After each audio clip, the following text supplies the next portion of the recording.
Hello friends, ओसो coding के channel पर आपका हार्दिक स्वागत है। दोस्तों, हम बात कर रहे हैं 12th कंप्लीट करने के बाद अगर हम पीसीएम बैकग्राउंड से हैं तो बीटेक में हमारे पास कौन से ऑप्शंस होते हैं और बीएससी बीसीए करने के बाद हमारे पास कौन से ऑप्शंस होते हैं। क्योंकि कई बार एक बहुत बड़ा कन्फ्यूज़न होता है कि बीटेक करने के बाद अपॉर्चुनिटीज़ बहुत ज़्यादा होती हैं और बीएससी बीसीए करने के बाद शायद वो अपॉर्चुनिटीज़ ख़त्म हो जाती हैं। तो ऐसा कुछ भी नहीं है। हाँ, ये ज़रूर है कि अगर हम बीटेक कर रहे हैं और आपने चूँकि जेईई में बहुत ज़्यादा मेहनत की, अच्छा स्कोर लिया है और आपको आईआईटीज़ में और एनआईटीज़ में एक अच्छी ब्रांच आपको मिलने की उम्मीद है, तो उस केस में थोड़ा सा बीटेक के स्टूडेंट के पास सेफर साइड ये रहते हैं कि उनको इंस्टीट्यूशन में एक बड़ी विंडो मिलती है टॉप आईटी एमएनसीज़ में एंटर होने की, एक बहुत बड़े आईटी जॉब को ग्रैब करने की। और ऐसा बिल्कुल नहीं है कि बीसीए बीएससी ऑप्ट करने के बाद हमारे लिए वो सारी विंडो फिनिश हो जाती है। बीसीए बीएससी करने के बाद भी हमारे पास ऑप्शंस खुले रहते हैं। हम लोग एमसीए में अच्छी प्रिपरेशन करके, अच्छी मेहनत करके ड्रीम कैंपस में एमसीए में एडमिशन ले सकते हैं और वहाँ से फिर आपके लिए रास्ता खुल जाता है उन टॉप आईटी एमएनसीज़ को या ड्रीम आईटी जॉब को ग्रैब करने का। तो कहीं भी ऐसा नहीं है कि बीसीए बीएससी करने से कहीं पर कुछ लिमिटेशंस आती हों, बल्कि एक नई अपॉर्चुनिटी ऐड हो जाती है आपके साथ कि हम लोग पढ़ते समय, मतलब डिग्री करते समय भी आप कैंपस में अपीयर हो सकते हैं। और बीएससी के बाद भी कई कंपनीज़ हैं जो स्टूडेंट्स को अपॉर्चुनिटी देती है, जो हम अभी आगे बात करेंगे जब हम बीटेक को लेकर भी अपॉर्चुनिटी का डिस्कशन करेंगे और बीएससी बीसीए को लेकर भी हम अपॉर्चुनिटी को लेकर एक क्लियर डिस्कशन करेंगे। तो फ्रेंड्स, बीटेक अगर हम ऑप्शन में अडॉप्ट करते हैं या हमने ये बोलें कि 12th में अच्छा खासा एफर्ट्स किए थे, कॉम्पिटिटिव की प्रिपरेशन आपने की थी और आज अगर आपको आईआईटीज़ एनआईटीज़ या ट्रिपल आईटीज़ में एडमिशन मिलता है, तो ये 100% ये डिफरेंस आता है कि कहीं ना कहीं उन स्टूडेंट के पास एक बड़ा स्पेक्ट्रम होता है, एक बड़ी विंडो होती है किसी ड्रीम आईटी जॉब को ग्रैब करने की। क्योंकि कई बड़ी कंपनीज़ की टारगेटिंग होती है कि जब उन्हें टैलेंट को असेस करना है तो उन्हें बहुत अच्छे से पता है कि जो स्टूडेंट जिन्होंने 2 साल 3 साल कॉम्पिटिटिव एग्ज़ाम्स की प्रिपरेशन की है, जेईई में बहुत अच्छा स्कोर किया है, तभी आज उन्हें आईआईटीज़ में एनआईटीज़ में या ट्रिपल आईटीज़ में एडमिशन मिला है। तो कंपनी खुद भी चाहती है कि वो टॉप इंस्टीट्यूशन के अंदर जाए और वहाँ उनको उम्मीद रहती है कि वो ब्रेन अवेलेबल मिलेगा, वो टैलेंट अवेलेबल मिलेगा जिसकी उनको नीड है। क्योंकि जो उनका बिजनेस एक्सपांशन है, जो उनकी बिजनेस कॉम्प्लेक्सिटी है, उसको हैंडल करने के लिए उस लेवल का ब्रेन, उस लेवल के टैलेंट्स की नीड होती है। तो ये 100% बहुत क्लियर है कि अगर हम वो एफर्ट्स कर चुके हैं, इतनी मेहनत हमने की है, वैसे इंस्टीट्यूट में अगर हम जा रहे हैं या हमें आज उम्मीद है कि आगे काउंसलिंग में उस तरह के इंस्टीट्यूट में हमें एडमिशन मिलेगा, तो नो डाउट उन स्टूडेंट के पास एक अपर हैंड है, एक उनको एडवांटेज है कि वो उन ड्रीम आईटी एमएनसीज़ को क्रैक करने के लिए उनके पास मौके भी ज़्यादा होंगे, क्लियर, और क्रैक करने की एक बोलते हैं ना बेटर अपॉर्चुनिटी होगी। ये 100% फैक्ट है। लेकिन इसका ये कहीं मीनिंग नहीं है कि अगर हम मान लिया टीयर 2 टीयर 3 कॉलेज में,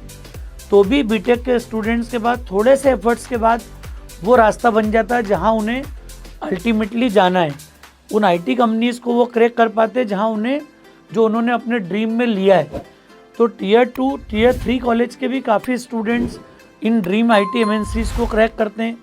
सिर्फ नीड होती है प्लान्ड अप्रोच की, क्लियर, अपना स्ट्रॉन्ग प्रोग्रामिंग फाउंडेशन डेवलप करने की, और जो भी इंडस्ट्री की डिमांड होती है, जिन पैरामीटर्स के बेस पे इंडस्ट्री असेसमेंट करती है, जो कि हमारे चैनल पे भी आपको कई सारे ऐसे वीडियोस मिल जाएंगे जिनमें हम ड्रीम आईटी एमएनसीज़ क्रैक करने का रोड मैप को भी हमने डिटेल में डिस्कस किया हुआ है। वो रास्ता आपको कहीं ना कहीं बताएगा कि हम किस तरीके से उन कंपनीज़ को क्रैक कर सकते हैं। दूसरी बात दोस्तों, बीसीए बीएससी के वो स्टूडेंट जिन्हें लगता है कि हम अगर फैमिली रीज़न से या फाइनेंशियल रीज़न से हमने बीटेक में या सिटी में जाके बड़े कॉलेज में एडमिशन नहीं लिया, क्योंकि ये हम सभी जानते हैं कि आजकल स्टूडेंट के साथ जब आप गवर्नमेंट इंस्टीट्यूशन में जा रहे हो तो स्टूडेंट अपनी मेहनत से, अपने एफर्ट से सिलेक्ट होते हैं, लेकिन जब आप प्राइवेट इंस्टीट्यूशन में एडमिशन लेने जाते हैं तो वहाँ पर स्टूडेंट की एलिजिबिलिटी के साथ उसके पेरेंट्स की फाइनेंशियल कैपेबिलिटी को भी एक तरीके से हमें देखना ज़रूरी होता है, क्योंकि जिनके पास फाइनेंशियल बैकअप है वो बहुत बड़े इंस्टीट्यूट में हेवी फीस पे करके भी वहाँ से डिग्री कर पाते हैं और अपने लिए कहीं ना कहीं वो मौके बना लेते हैं जो मतलब जो नॉर्मल इंस्टीट्यूट से शायद उनको नहीं मिलते। पर मैं उन स्टूडेंट को बताना चाहता हूँ जिन्होंने BCA BSc किया है, फैमिली रीज़न से या फाइनेंशियल रीज़न से अगर उन्होंने सिटी में जाकर किसी बड़े इंजीनियरिंग कॉलेज में एडमिशन नहीं ले पाए या नहीं लिया, तो भी उन्हें कहीं भी निगेटिविटी डेवलप नहीं करना है, ना निराश होना है। आपके लिए भी सारे ऑप्शंस आज भी खुले हुए हैं। एक छोटी सी नीड है, जो एफर्ट्स Tier 2 Tier 3 कॉलेज का बीटेक का स्टूडेंट करके टॉप IT MNCs को ग्रैब कर पाता है, वही BCA BSc का स्टूडेंट भी अगर अपने डिग्री के दौरान आप अच्छी खासी मेहनत करते हो, तैयारी करते हो, तो आपको टॉप लेवल के इंस्टीट्यूशन में MCA में एडमिशन मिल सकता है। और आप MCA में एडमिशन लेने के बाद उन IT MNCs को क्रैक कर पाओगे, उन जॉब को ग्रैब कर पाओगे जिसको आपने टारगेट किया है। तो BSc BCA के बाद कोई रास्ते बंद नहीं होते हैं। क्लियर, हम MCA के माध्यम से भी जा सकते हैं, और वो सारे स्टूडेंट जिन्होंने अपनी प्रोग्रामिंग लॉजिक डेवलपमेंट अच्छे लेवल पे कर ली है, तो कई ऐसी कंपनीज़ हैं जो BSc BCA के स्टूडेंट्स को, टैलेंट्स को भी लेके जाती है, क्योंकि उनमें भी बहुत बड़ी क्वांटिटी में बहुत टैलेंटेड और इंटेलिजेंट बच्चे मिलते हैं, वहाँ पर हार्ड एफर्ट्स वाले बच्चे मिलते हैं। वो फैमिली रीज़न के कारण उन्होंने BCA BSc ऑप्ट किया था। तो कंपनी के बाद इस तरह का असेसमेंट है, कई कंपनीज़ ऐसे स्टूडेंट को BSc BCA में ग्रैब कर लेती है, उनको अपॉर्चुनिटी देती है जॉब की,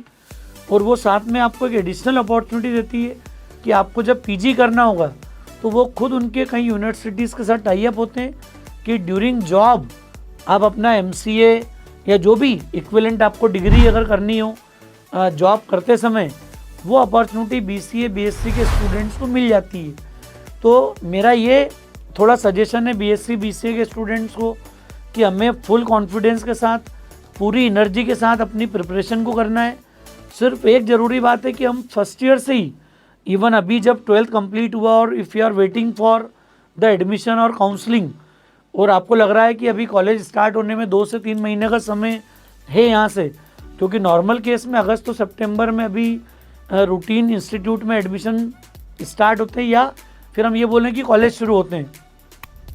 तो काफ़ी समय आपके पास है अपनी प्रोग्रामिंग फाउंडेशन बिल्ड करने का।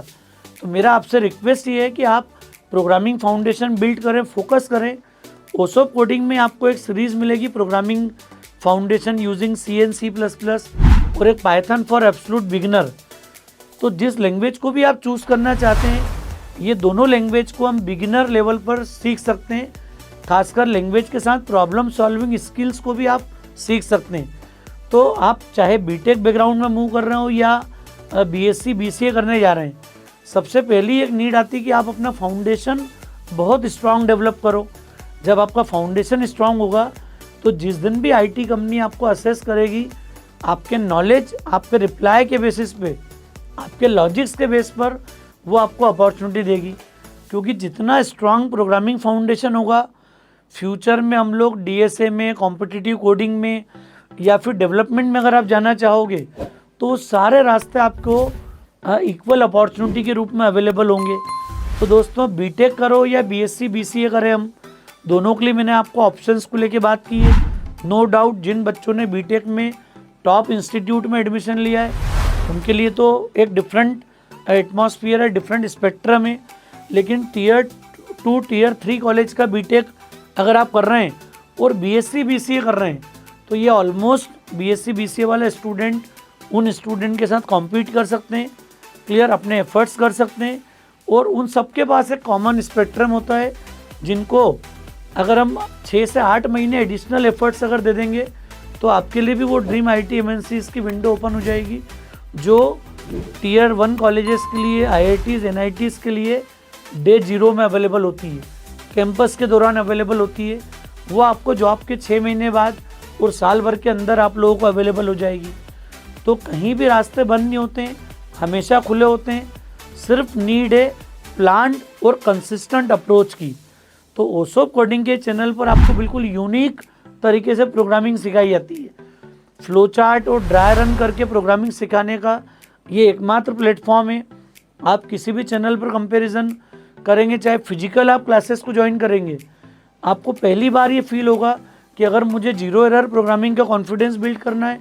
तो ओसोप कोडिंग चैनल एकमात्र चॉइस आपकी होगी। तो दोस्तों, all the best for your career, for your decision. Thanks a lot.